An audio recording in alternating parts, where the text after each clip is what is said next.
boys and girls, it's Mrs. Thompson. This week we're going to explore three-dimensional shapes. Last week we did two-dimensional shapes, and now we're moving on to three-dimensional shapes. These are some of the characteristics that we're going to take a look at this week. We're going to look at the face on the three-dimensional shape, we're going to look at the edges, and we're going to look at the vertices. So here I have a three-dimensional shape. This one is a cube. We've worked a lot with the cubes in our classroom. So on a cube, the face is the flat surface, or what you would probably call a side. Then we have the edges. The edges is where the two faces meet, and it's a line segment. We also have a vertex. A vertex is where two of the edges meet. If we're talking about one, it's a vertex. If we're talking about more than one, we say vertices. So the first shape we're going to talk about is the cube. And here's an example of that cube. And your job, your assignment for your math message is to go on a shape hunt in your home. So I went on a hunt for cubes in my house. And I found a baby block is a good example. And I also found a die. So your job is to look for different cubes in your home. And on your practice sheets this week, you're going to look at a cube, and your job is to determine the faces, the edges, and the vertices, how many of each. So if I look at my cube here, let's do it on the bigger one. If I want to count the faces, the flat sides, I have 1, 2, 3, 4, 5, and 6. And then you're also going to count the edges. So if I count the edges, if I go all the way around the top first, all the way around the bottom, and then I'll do the sides. So if I have 1, 2, 3, 4, 5, 6, 7, 8. Now around the sides, 9, 10, 11, 12. You're going to do the same thing with the vertices. 1, 2, 3, 4, 5, 6, 7, 8. This is a three-dimensional cube. Next, we're going to look at something called a rectangular prism. When I was searching through my home, something that you might know that's a rectangular prism is maybe a macaroni and cheese box. So what makes this a rectangular prism is that its sides are the shape of a rectangle. So I have two rectangular prisms here. They are a little bit different, but they're both rectangular prism.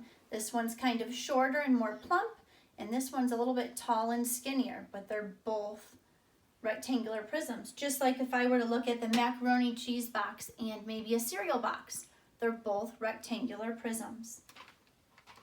Another shape that we can look at is this one. And I know that a lot of you are going to call this a ball. But it is in math, we don't call it a ball, we call it a sphere. Now if you look up here at my word sphere, it's a little bit hard to say because the PH makes an F sound. So it's sphere. Practice saying that. Sphere. A sphere has a curved edge. So my example for you is maybe a basketball. And I have two other balls that I wanted to show you. These are all spheres, even though they are all different shapes, or all different sizes, I should say. This is a sphere.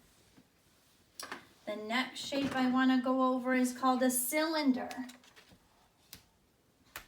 A cylinder, this shape right here, it has a circle face up here, a circle face on the base, and then it's got one curved side that goes all the way around the edge. So it's got two faces, top and bottom, and one all the way around. My examples are a soup can. Everyone can find one of those. Something we use in class every day, maybe a glue stick. They're both cylinders, just one is bigger than the other. And my last small example for you is maybe a battery. So these are all examples of cylinders. They're just different sizes. Here's the next one that you guys play with a lot at recess, or if you're in sports. We've got a cone. Now this might be hard for you to find in your home, but the examples that I found was a party hat. And when we were looking in our baby toys, I found a cone block, kind of squishy toy.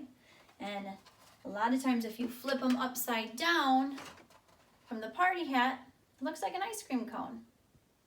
Now if you look at the shape of a cone, we've got the base, one face that's the shape of a circle, and then we've got this curved edge all the way around. So this is a cone.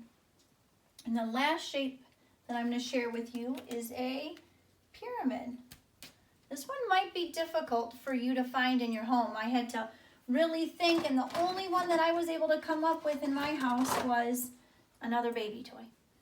Nice squishy little block. I found a couple little Legos that were the shape of a pyramid, but they were very, very tiny. I didn't think you'd be able to see them. But if we look at our pyramid, I have a base, flat surface on the bottom, and it is a square. And then it has four other faces that are shapes of triangles. So I have 1, 2, 3, 4, and my base is 5. So this week, your job is to go on a 3-dimensional shape scavenger hunt through your house. Put everything on the table, take a picture of it, and send it. I'm very excited to see what you guys come up with pyramid, because this is a tough one. And then your practice page is that you have to find an object, one of these in your house, and your job is to tell me how many faces it has, how many edges it has, and how many vertices it has. Good luck. I can't wait to see what you find.